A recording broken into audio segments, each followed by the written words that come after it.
This episode was pre-recorded as part of a live continuing education webinar. On-demand CEUs are still available for this presentation through All CEUs.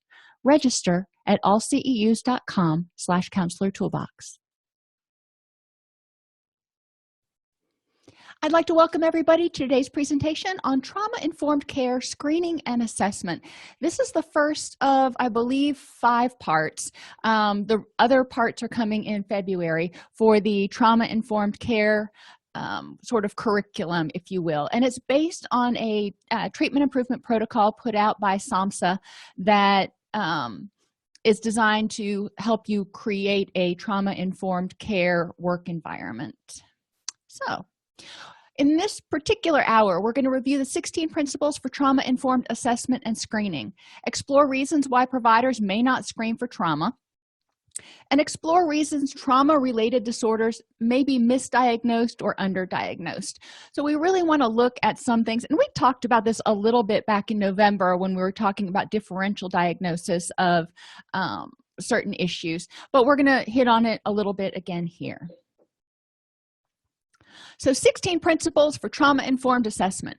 We need to promote trauma awareness and understanding. And as you'll see when we get to the adverse childhood experiences or events, there are a lot of things that can happen in childhood that are traumatic, that as adults we look back and we're like, well, you know, we don't really think of that as traumatic because it's not traumatic to us at the time. It may be stressful, but we wouldn't consider it traumatic. But to a child, it could be totally overwhelming.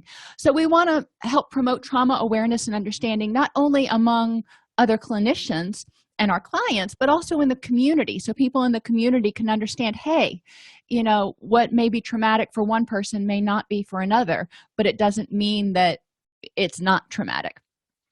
We want to recognize that trauma-related symptoms and behaviors originate from adapting to traumatic experiences. These are the best solutions that somebody had at that particular point in time to deal with something that was extraordinary. We view trauma in the context of individuals' environments. So, you know, if their environment is supportive and healthy and helpful, they may not experience as much trauma impact as someone who is in a chaotic environment. We minimize the risks of retraumatization or replicating prior trauma dynamics. And we can do that a lot of ways, and we really don't mean to, but bringing somebody in and like jumping right into the assessment and treating them kind of like a number, and where they don't feel like they have a say, where they feel disempowered, that can be part of it. Or asking them detailed questions about a prior trauma can re-traumatize them. So there are a lot of things we're going to talk about. We need to create a safe environment, both emotionally and physically. So, you know, emotionally, we don't want clients to feel like they're being interrogated. We don't want them to feel uncomfortable. But physically, we want them to be able to look around and feel safe. And for each client, for each trauma, there may be something a little bit different. You know, for example, if somebody went through a hurricane, a really bad hurricane, whether it was Andrew or Ivan, or, you know, we've had some bad ones in Florida.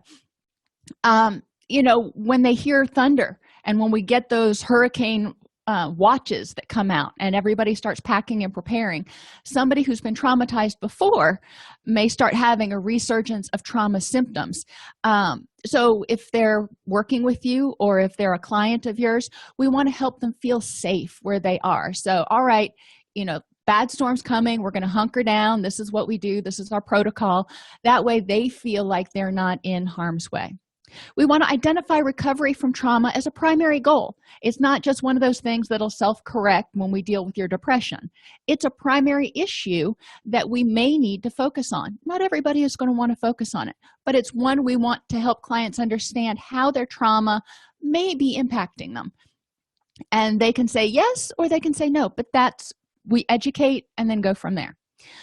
We want to support control, choice, and autonomy among clients, so they have control how quickly they delve into trauma details, whether they delve into trauma details. They have choices about the types of treatment, and they have a certain level of autonomy in going through that.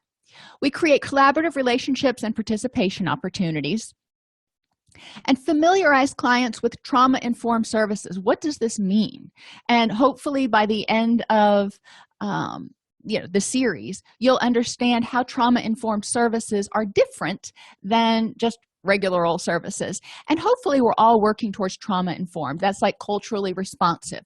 Hopefully our agencies are embracing these notions already, where we're recognizing that things we do can have a inadvertent negative impact, so we're being more sensitive. We want to incorporate universal routine screenings for trauma. Anybody that comes in, let's just give them a screening for trauma. We don't have to go super in depth, but to see if something's there. And ideally encourage primary care physicians. I have one that works right next door, so that's why I always point over there. Ideally have primary care physicians also incorporate universal routine screenings for their clients, so they can refer to mental health should there be a trauma history. We want to view trauma through a sociocultural lens. What caused the trauma, and are there certain factors that are continuing to perpetuate the trauma in the current environment? Is there intergenerational trauma? We want to look at kind of what's going on. And because of that trauma, even if it happened back then, whenever then is, are there deficits, or are there things that are keeping people from being able to completely recover from that trauma? We want to use a strengths-focused perspective to promote resilience, foster trauma-resistant skills, demonstrate organizational and administrative commitment to trauma-informed care, or TIC, and develop strategies to address secondary trauma and promote self-care. Secondary trauma is sort of the burnout or the experiences that we get from hearing about trauma on a pretty consistent basis. I mean, we hear a lot of stuff, even if we're not characterizing it as this is a trauma session. When we're working with somebody who's depressed or who's anxious and we're getting a life history, we hear a lot. So we need to have adequate resources, because if we're going to start screening for trauma, we're going to start hearing more about it. If we're hearing more about it, it's going to impact us more because we care. So because of that, what can we do to protect ourselves, protect our staff members, and make sure that our environment stays healthy? And we want to provide hope that recovery is possible. So the first step in all of this is screening. We want to offer psychoeducation and support from the outset of service provision. So whenever anybody comes into your office, whether you're a caseworker, whether you're a mental health clinician, or you're a medical doctor or a physician's assistant, we want to start creating a therapeutic alliance that educates people about what trauma is, what depression is, what anxiety is, and provide support from the outset so they know that they can talk to us and they can say, I'm having this experience. We want to explain the screening and assessment and pacing of the initial intake. Some people are like, well, what's the difference between screening and assessment? And some places we don't really do screening. If somebody comes to our facility, they say, I want to enroll in services, then we just jump straight to the assessment. Screening is often done by your prevention team and your outreach team. You go into communities, you go to wellness fairs. Primary care physicians may do primary care physicians may do initial screenings when people come in. So it's important to help clients understand what screening is. If they're like, well, I already talked about this with my doctor and that's why I'm here. Well, that's great. You gave him some information that helped him see that you needed a referral. Let me see if I can help understand a little bit more about what's going on. The assessment process really helps me learn more so we can develop a plan of action and help them understand that the pacing of the initial intake and the evaluation process is partly set by them. We don't want them to feel like they're just a number, a cog in the machine, whatever metaphor you want to use. We want them to feel like they have some control. So if things start getting too we can back off. When I used to do assessments a lot, we had a assessment trauma screening set of questions that we would ask, and for some reason it was like the 8th, ninth, and 10th question that you asked somebody from the minute you met them. And I never liked that because I didn't feel we had any rapport going yet. So I always would skip that section and come back to it later. And then when I came to it, I would always broach it by saying, some of this may be really difficult for you to talk about. If you don't feel comfortable answering questions, you don't have to. So let them know that they have the option of non-response, and that's okay because it may be too traumatic to go through. The most important domains to screen among individuals with trauma histories or potential trauma histories are their trauma-related symptoms. So if somebody was a victim of sexual assault at some point in the past, we want to talk about what are some current trauma-related symptoms you may be experiencing. And they may identify none, and you're like, okay, no problem. Or they may still have occasional flashbacks or whatever the case is. We're just going to talk about it because bringing it up normalizes it, so they don't think, well, that happened 15 years ago. I shouldn't still be experiencing this, so I'm not going to say anything. I just need to suck it up and deal with it. No, let's bring it out in the open. Let's talk about it so we can figure out how to help you eliminate or mitigate that symptom. Depressive or dissociative or intrusive symptoms and sleep disturbances. We know that mental health stuff is probably going to get worse if sleep starts to get disrupted. The less somebody can sleep, especially if they go to sleep and then they wake up like 2 hours later and they're up all night long, kind of pacing the floor, we know that's a higher risk for increasing depression and other symptoms. So we want to see what's triggering that. Is it the trauma or is it something else? And, past and present mental health issues. I don't like the word mental disorders, but that's what the text used. Severity and characteristics of the specific trauma type. So, was it interpersonal violence? Was it a combat experience? If you're working with law enforcement, they have what's considered chronic low-grade repetitive trauma because they see people on the worst day of their lives, and they see things with regularity, not every day, but they see things with regularity that no person should ever have to see. So, what are we talking about? Are we talking about that, or are we talking about adverse childhood events or experiences? And if I can get it to come up,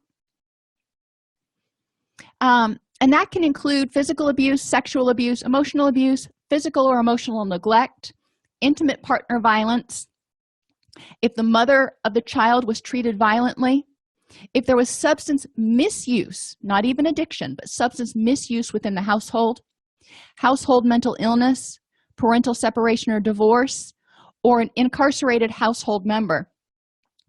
Those are I think the top 10 adverse childhood experiences that they identified.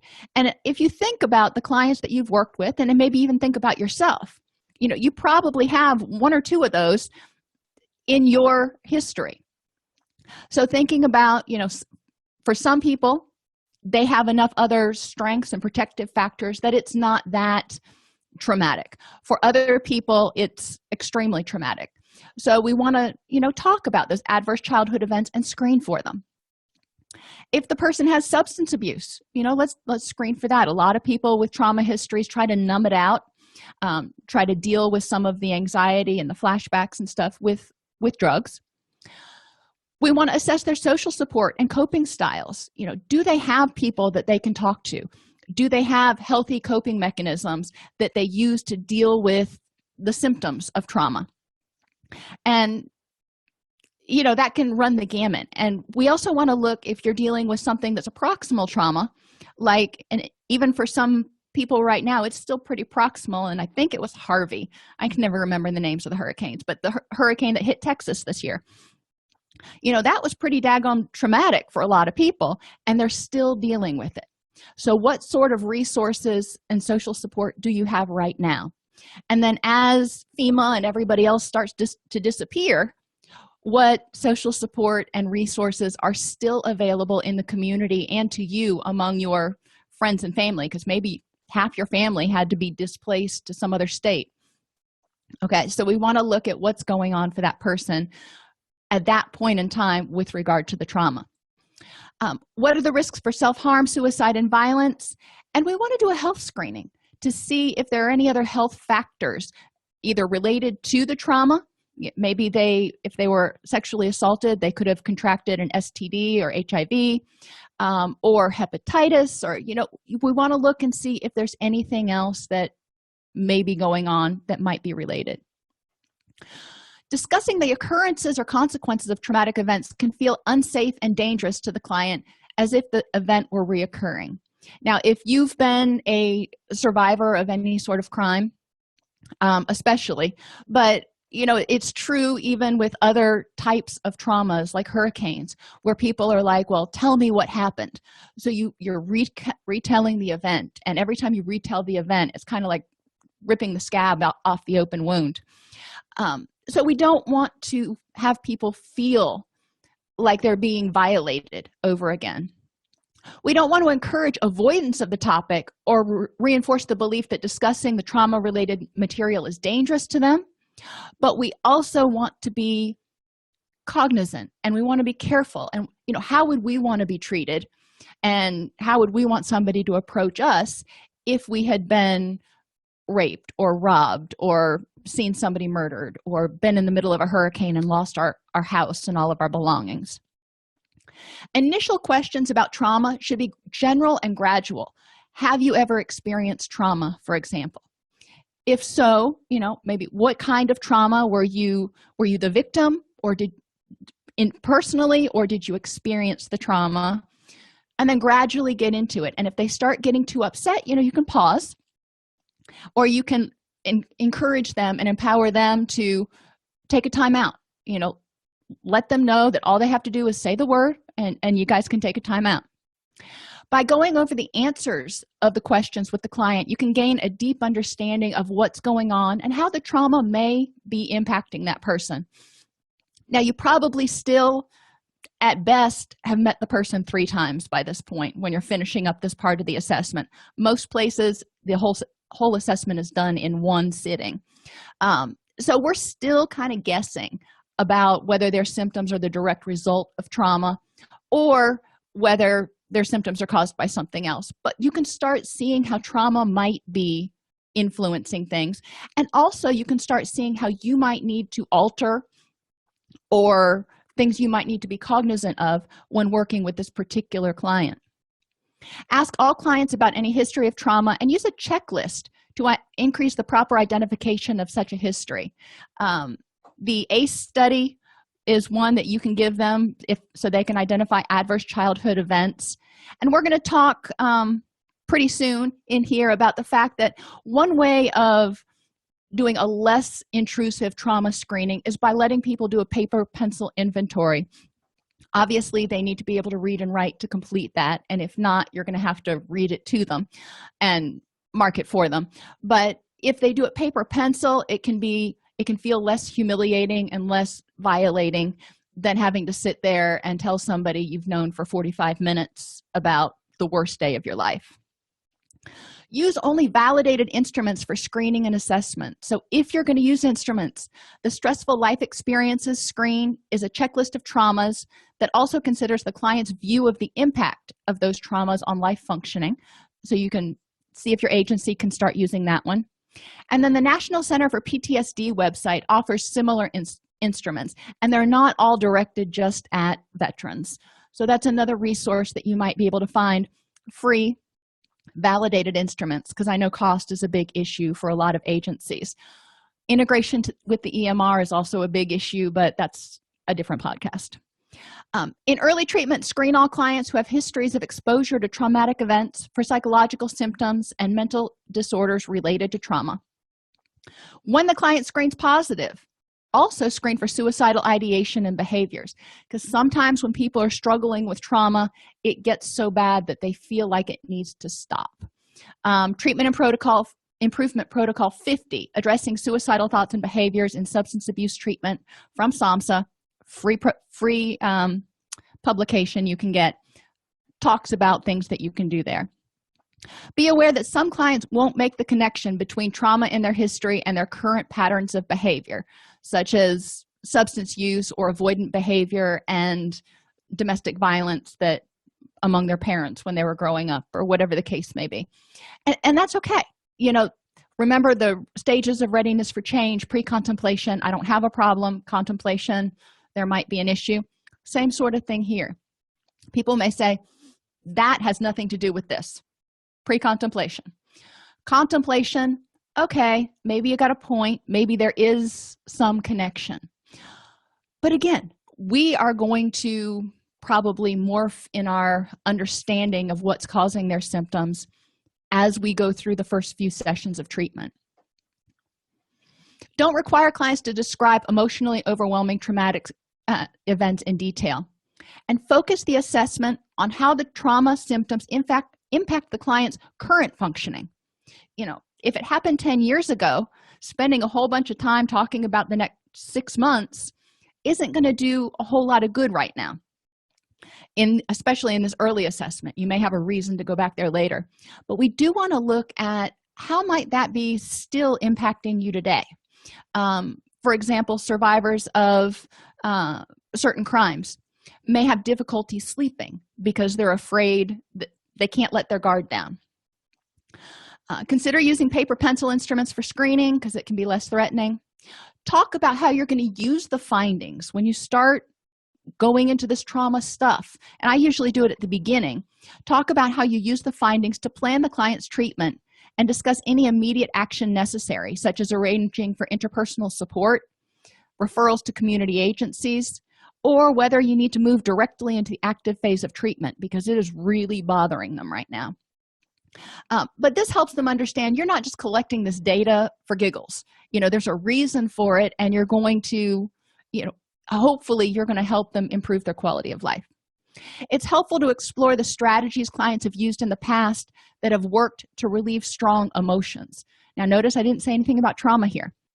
When we start talking about the trauma, it'll probably bring up strong emotions. Okay, well, we need to know before we start, opening that wound, opening that box, that the client can deal with the strong emotions, can kind of put the lid back on the box and recompose themselves. Make sure the client is grounded and safe before leaving your office. After you do an assessment, too often it's easy to say, okay, well, it was nice meeting you. We can start counseling next Tuesday at 9 o'clock, yada, yada, have a good day, bye-bye. But we want to make sure that the client is really grounded before they leave. Readiness to leave can be assessed by checking on the degree to which the client is conscious of the current environment. So obviously, if they were like terribly upset and crying and yada, yada, you're not going to, kick them out the door. You want them to regain their composure a little bit, and be able to tell you kind of where they are, how they're feeling, what they're getting ready to go do, get sort of that orientation to time and place. What the client's plan is for maintaining personal safety if it got to the point where you think they might become suicidal, they're in a really raw crisis point, and what the client's plans are for the rest of the day. So using some mindfulness activities, safety planning, and future planning, so you can again kind of be screening a little bit for what are you going to do and are you going to be safe.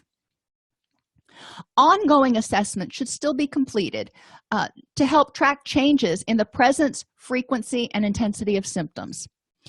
You want to learn the relationships among the client's trauma, presenting issues, and if any, their substance abuse or substance use. And you may not even know that right away. That substance use piece may not come out until later. I was working with a client once, and she told me, we'd been working together for, a few weeks. And at one point, she called to cancel her session, and she sounded intoxicated. And we started talking a little bit, and she said, yeah, I need to put back a fifth every night before I go to bed. That way my husband can have sex with me, and I'm too unconscious to realize it. And I'm like, whoa, wait a minute. So that became a treatment issue there. But the substance use and, that particular coping behavior hadn't come up in our sessions until that particular point. And I think partly because she was disinhibited because she was still inebriated. She may not have normally said that if she was in my office. So understanding that some of this stuff may come out a little bit later, and as the trauma symptoms get worse, Do the presenting psychological symptoms get worse? If they have an eating disorder, does that get worse? Sometimes it does. Adjust diagnoses and treatment plans as needed. Sometimes trauma is a 3 steps forward, 1 step back. I don't like 2 and 1 because that just doesn't seem as productive. A lot of times clients can do 3 steps forward, but then they may need to hold for a while, or they may regress a little bit in their mental health symptoms because the trauma has become so overpowering. That's okay. Let's stop. Maybe we need to practice some dialectical behavior therapy skills, something to help you manage your strong emotions, whatever it is. So be willing to modify that treatment plan and ideally review on a weekly basis. Is there anything that needs to change? Do you feel like we're going too fast, too slow? And select prevention strategies to avoid more pervasive traumatic stress syndrome symptoms. So what does that mean?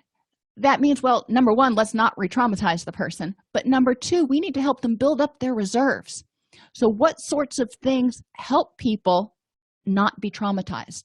What sorts of things can people do that help prevent trauma, even if they're exposed to traumatic events? Good social support, strong health behaviors, if they're getting enough sleep, eating a good diet, if they're not using alcohol or other drugs that could potentially mess up their neurotransmitters, infusing happiness into their life. Those are all things that can help people prevent trauma. One of the screening things after a traumatic event to identify people who are at higher risk, not necessarily is not indicative, but it's a screening tool for people who may be at higher risk for developing PTSD, is this event for this person. Has this person had mental health symptoms or substance abuse issues in the past 6 months? Have they had multiple stressors in the last 6 months? Did this event occur in one of their safe places? When I was at the University of Florida, unfortunately, we had the rash of student murders. And, I used to go jogging at 10 o'clock at night on campus with my headphones on. I couldn't hear squat because I felt safe, erroneously, but I felt safe. And after that happened, nobody felt safe. Whereas if you hear about a serial killer in an entirely different state, you're like, oh, well, sucks to be them. So if it happens closer to one of your safe zones, your home, especially in your home or in your neighborhood, it can be more traumatic. And how similar are you, if you weren't the victim, how similar are you to the victim? So a lot of cops will go out on, especially drownings. Drownings tend to be really difficult. If they go out and a toddler is drowned in a pool and they happen to have a toddler at home, it hits them a lot harder in many cases than people who either have grown children or especially people who've never had children, because it just does. And there's a certain amount of, you can almost see your own child in the water sometimes. So it's important to recognize that. And the final thing we look at is, did the person get social support, adequate social support within 4 hours? 4 hours, not 24, not 48. The window before somebody starts, boxing it up and putting it somewhere is about 4 hours. Now, the first 24 hours is also a crucial period for getting social support. So if you don't get it in the first 4 hours, all is not lost. First 24 hours, is also really important. After that, it's helpful, but it's not as helpful. So those are things that we look at. Similarity to the victim, availability of social support within 4 hours, mental health problems, substance abuse problems, and stressors within prior 6 months, and whether it was close to a safe zone or a home zone. We want to clarify for the client what to expect in the screening and assessment process and approach the client in a matter-of-fact yet supportive nature. This is what happened. And, sometimes if you have been a survivor of some sort of trauma, it may, and I use the term may very strongly, be appropriate to share, and it may not. A lot of times it's not. It's too much self-disclosure at that point. But you also may share that, you've worked with hundreds of rape victims, or you've worked with hundreds of, people who've survived a loved one's suicide or whatever the case is. Respect the client's personal space. Not everybody wants to be touched. Actually, a lot of people don't. So we want to be respectful. And even if it's not touching somebody, even moving over and sitting on the couch next to them because you want to comfort them may not be what they want. Provide culturally appropriate symbols of safety in the physical environment. So, find things that represent your particular populations, and you know the populations you work with. Be aware of your own emotional responses to hearing clients' trauma histories. Sometimes it can be devastating to hear and to empathize and to imagine what it must have been like being that person. But we need to be able to be the ones that can, as I've said before, kind of put on the rappelling gear and rappel down there, into the depths, into the abyss with them. But we need to keep that rappelling gear on. We need to be able to pull ourselves out of it so we can help them come back up. And we need to overcome linguistic barriers via an interpreter. And trauma-informed care is really difficult if you're having to work via an interpreter because you have a third person in the room and all that kind of stuff. But it's better than nothing. We want to elicit only information necessary for determining a history of trauma and the possible existence and extent of traumatic stress syndromes and related disorders. This is not the time to have them write a narrative of their trauma. Even if a client wants to tell his or her trauma story, it's your job to serve as a gatekeeper and preserve that client's safety. So you may say something like, I hear you're really eager to work on this, and I would love to hear more about it. But right now, I think it may be overwhelming to go into this at this juncture. So, let's table that so we can talk about it maybe next session or whatever the case may be. Because you don't want them, 45 minutes into an hour assessment to start telling you the trauma narrative and then, be in crisis. Your tone of voice when suggesting postponement of discussion of trauma is also very important. Avoid conveying the message, I really don't want to hear about this right now. I don't have time. We got to get you out of here in 15 minutes. No. Explore with them and explain to them that you don't want them to get overwhelmed and you want to be able to give that issue the attention that it deserves. Give the client as much personal control as possible during the assessment by presenting a rationale for the interview and making it clear that the client has the right to refuse to answer any questions. And I also tell clients, because I still do paper pencil, you have the right to see anything I write down. This is your file. So, they don't feel like there's something being said, like I'm writing down something that they're crazy or whatever it is that they may be concerned about. They have the right, if they can decipher my chicken scratch, they can read anything they want that I write down.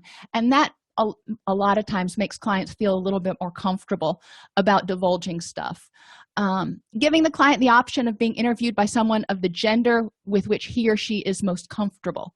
So just because I'm a woman doesn't necessarily mean that a woman who has been traumatized wants to talk to me. She may feel more comfortable talking to a male therapist. And postponing the interview if necessary. Use self-administered checklists rather than interviews when possible, and allow time for the client to become calm and oriented to the present if he or she has a very intense emotional response when recalling or acknowledging the trauma. So even if you're not doing the full trauma assessment, or even if you're in the middle of the trauma assessment and they start to get upset, you can call the timeout and say, all right, let me let you take a couple breaths for a few minutes, or whatever you want to say, and then we'll carry on. We don't need to push through this right now. I can see you're really struggling.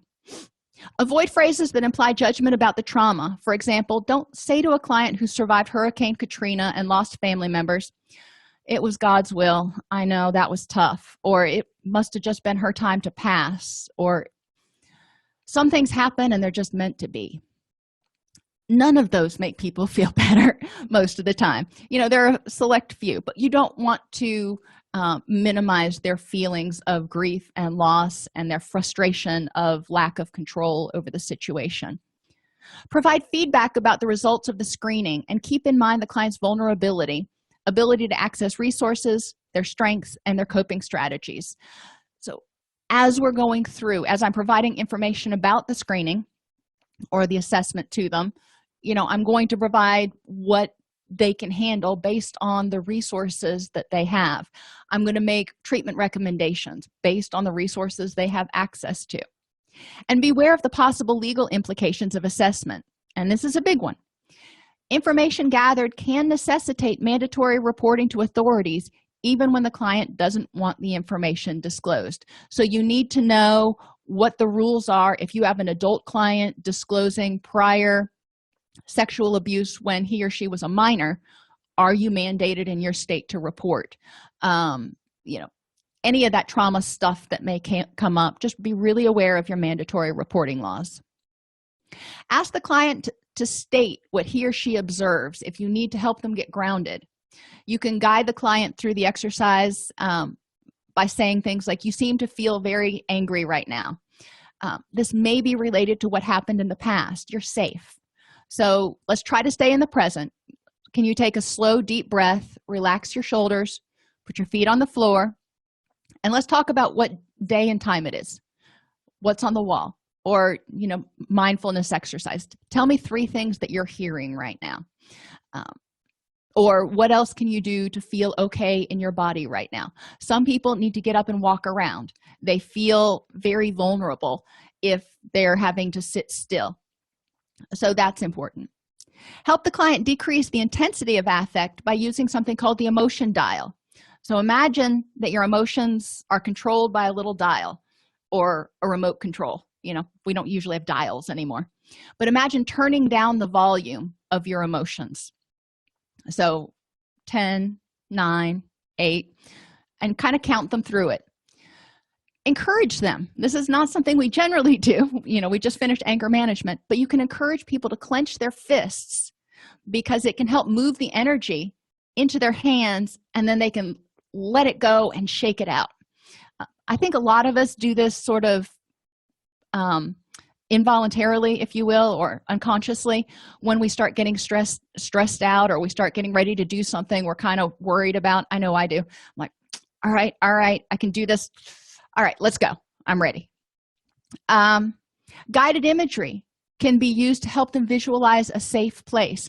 Now, if they are emotionally charged, if you've been talking about trauma, forcing them to close their eyes is don't force them to do anything, but even suggesting that they close their eyes may be a little bit threatening. So you might, if you want them to consider that, you can say something like, I know it might be scary to close your eyes right now, so you don't have to. You can just look at a space on the wall. That's totally cool. But if you want to close your eyes, I'm here, and to make sure that it stays a safe place for you. Use strengths-based questions. So if you're talking to them and they're really upset, talk about how challenging it must have been, and how did you survive that? How did you get through 3 weeks living in a shelter? How did you survive after that event happened? What strengths did you have that helped you survive that trauma? Distract the client from unbearable emotional states. And sometimes it's hard to help them calm down because they are so emotionally dysregulated at this point. So have them identify 5 things they see, hear, smell, feel in order to get more grounded. Sometimes, and if it's safe and if there's an appropriate place to do it, you can go out and walk around to help the client get moving again and kind of get reoriented. You can ask the client to focus on recent and future events. Like, tell me when you got up this morning, tell me everything you did until you got here. Or what's your to-do list? What do you need to get done this week? So tell me a few things that you need to get done today or this week.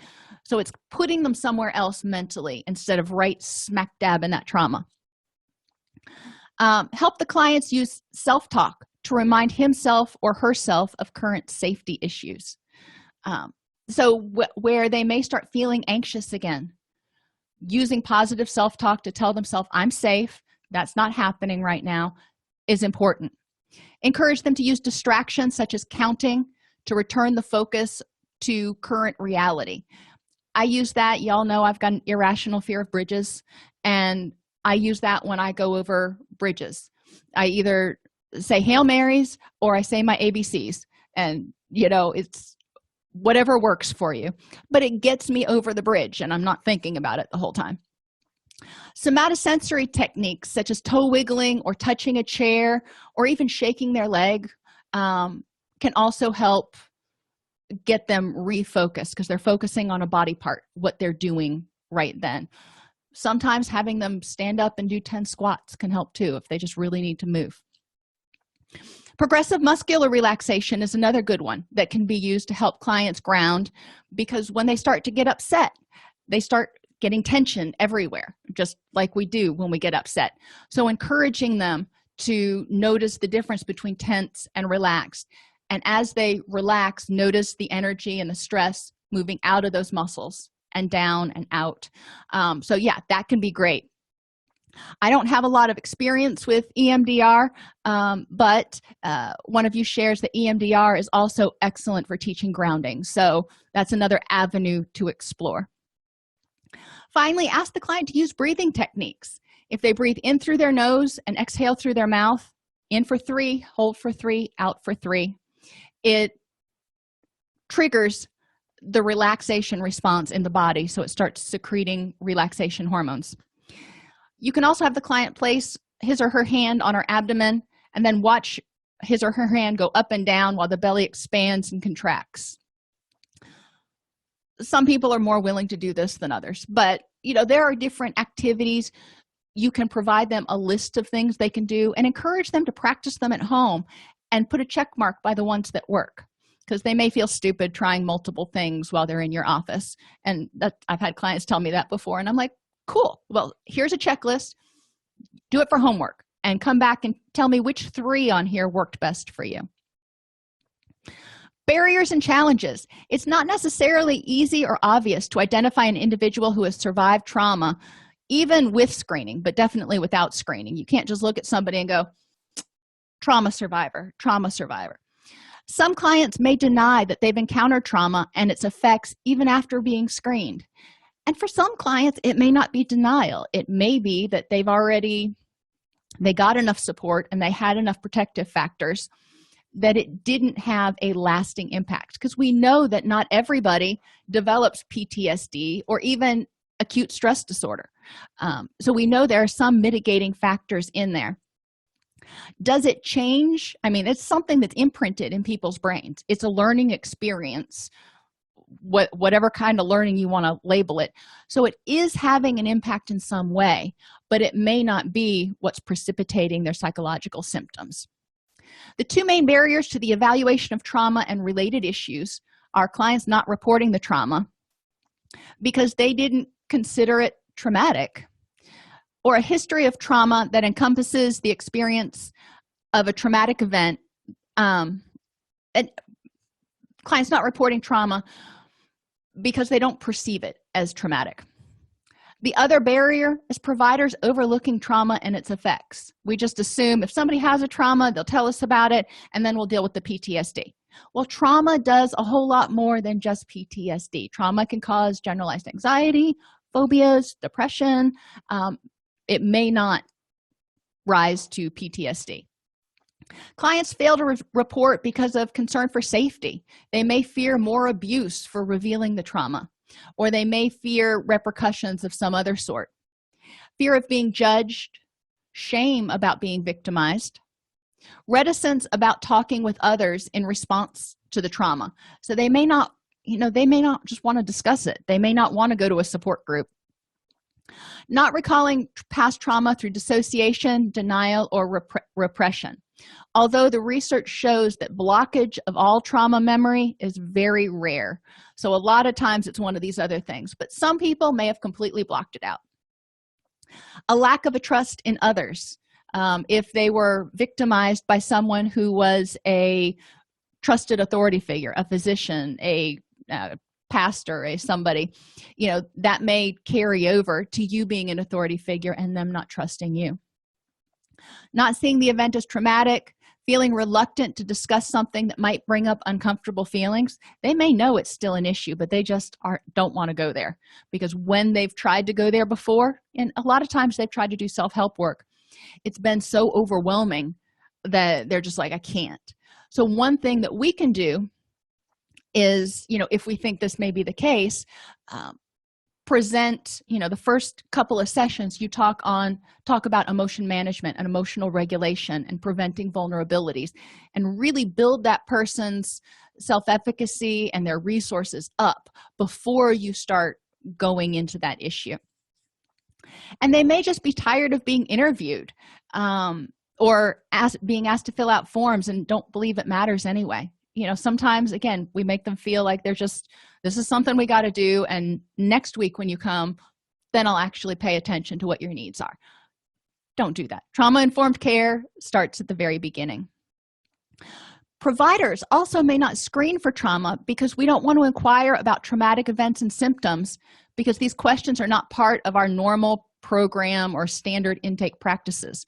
Trauma-informed care would say, make it a part.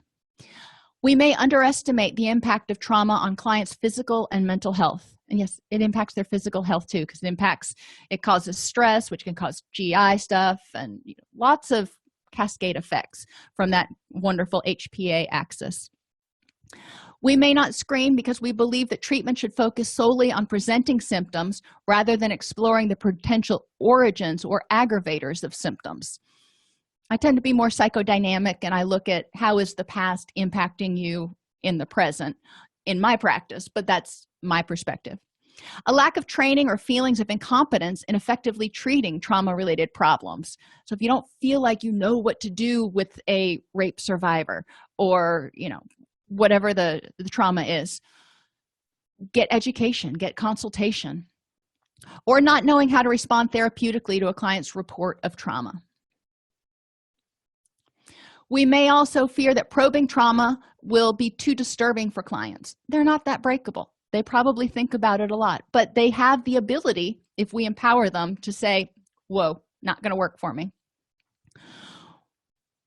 We may not use a common language with clients that elicit a report of trauma. So if we say, were you abused as a child, what their definition of abuse is and what the adverse childhood experiences definition of abuse and neglect is may be very, very different. So they may think of abuse as being beaten to a bloody pulp, whereas we're looking for something a lot less dramatic than that.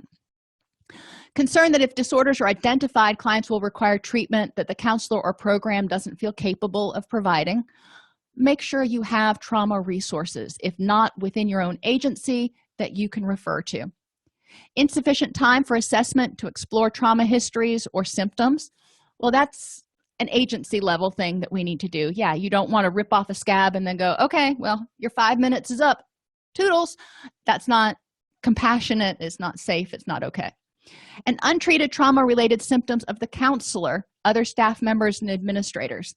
So there may be a culture within your organization because of staff members who've experienced trauma that says, we really don't want to go here right now.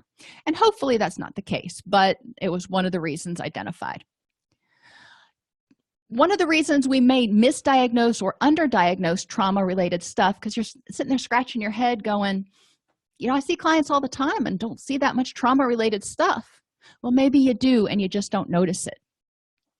A lot of the general instruments that we use to evaluate mental issues are not sufficiently sensitive to differentiate PTSD symptoms and can misclassify them as other disorders.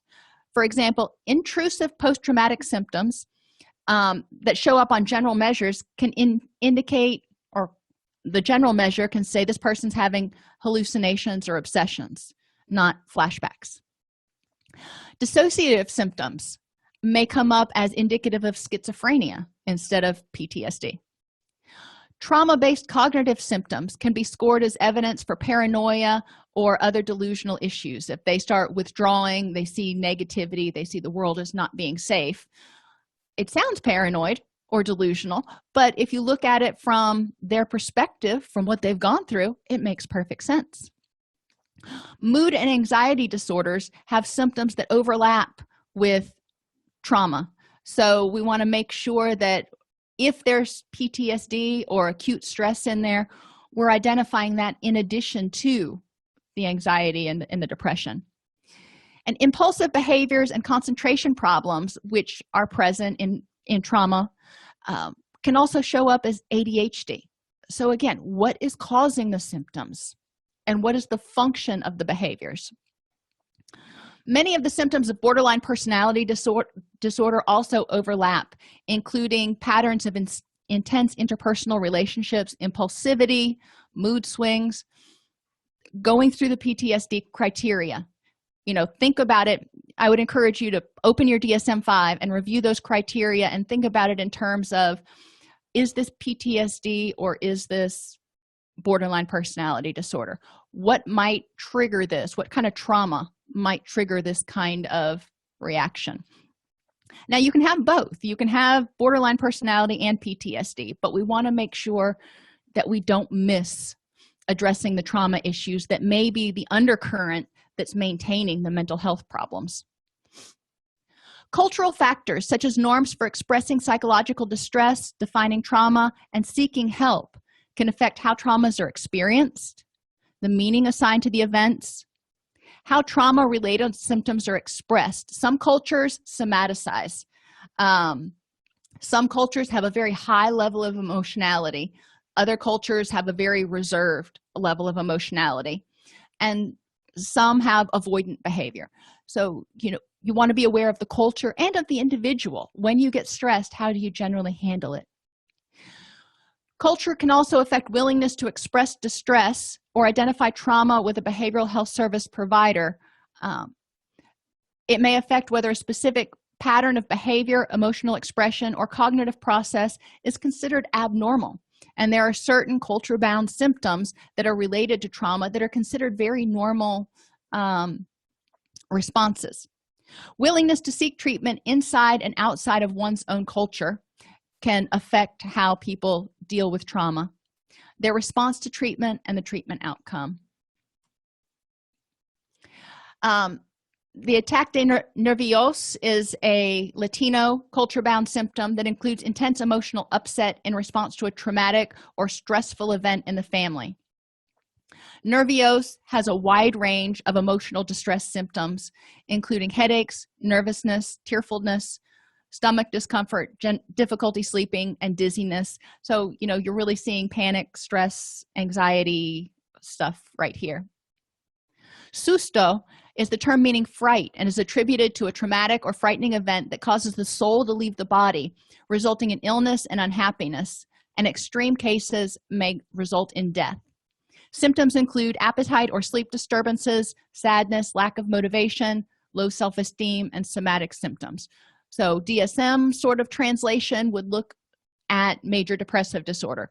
So is this major depressive disorder or is this susto? It's important to create a safe space for assessment, and that means not only being kind and warm and all that stuff, but making sure it feels safe to the person. Don't have them sit with their back to the door. That can feel very threatening. Maybe they don't want to be sitting in a room where the windows are open, where people can see them in your office. A lot of therapists who have offices and they have the benefit of windows like to have the curtains open so people can look outside and see nature or whatever, but some clients are very put off by that. So ask clients, what would help you feel safe in this environment? Clinicians need to be aware of the reasons they may not want to screen for trauma, as well as the reasons people may choose not to disclose. So it's their right not to disclose, and it's up to us, it's incumbent upon us to know our own stuff and deal with it so we can screen for it. It doesn't mean we necessarily have to treat it, but ideally we can work through our own stuff so we can provide adequate treatment to people with trauma issues, because there's a significant percentage of people have experienced trauma. The most important domains to screen are their trauma-related symptoms, depressive symptoms, past and present medical disorder or mental disorders, severity or characteristics of the specific trauma. Now, we're not going into the whole narrative here. I just want to know, how frequent was it? How bad was it? Did your father beat you to a pulp, or did he use a belt and smack you on the rump once? What are we talking about here? Substance abuse. Is it going on with this person? Because that might contribute not only to impulsive behaviors, but also it might contribute to mood symptoms. Social support and coping styles. Do they have adequate social support, and do they have effective coping mechanisms? What are their available resources, and what are the resources in the community? Can you refer to an EMDR clinician? Can you refer to some other resource that can provide additional services? Are there support groups if the person wants to go there? What is their risk for self-harm, suicide, or violence? And have they had a health screening recently to make sure there's no underlying physical issues that need to be addressed? Okay, so we went through a lot of stuff, and one other question came up as far as ongoing assessments to use throughout therapy. I don't know of any instruments that are really useful for ongoing assessments. What I typically do in my practice is make some sort of a protocol for doing an assessment at each contact, so I can identify if the person had future plans, if they had any signs of suicidal or homicidal ideation, what their life skills were like, if they were oriented ×4, yada yada. That goes at the beginning of every single one of my progress notes.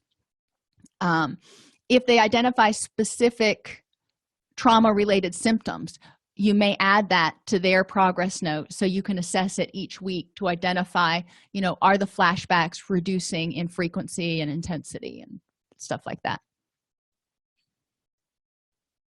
Any other questions?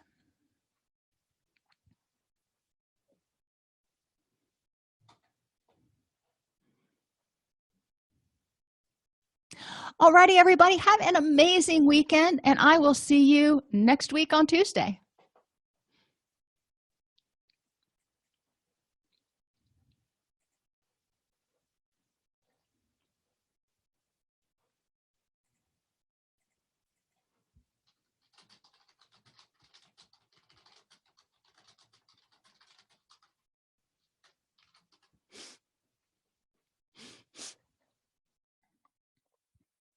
If you enjoy this podcast, please like and subscribe either in your podcast player or on YouTube. You can attend and participate in our live webinars with Dr. Snipes by subscribing at allceus.com/counselor toolbox. This episode has been brought to you in part by allceus.com, providing 24/7 multimedia continuing education and pre-certification training to counselors, therapists, and nurses since 2006. Use coupon code Counselor Toolbox to get a 20% discount off your order this month.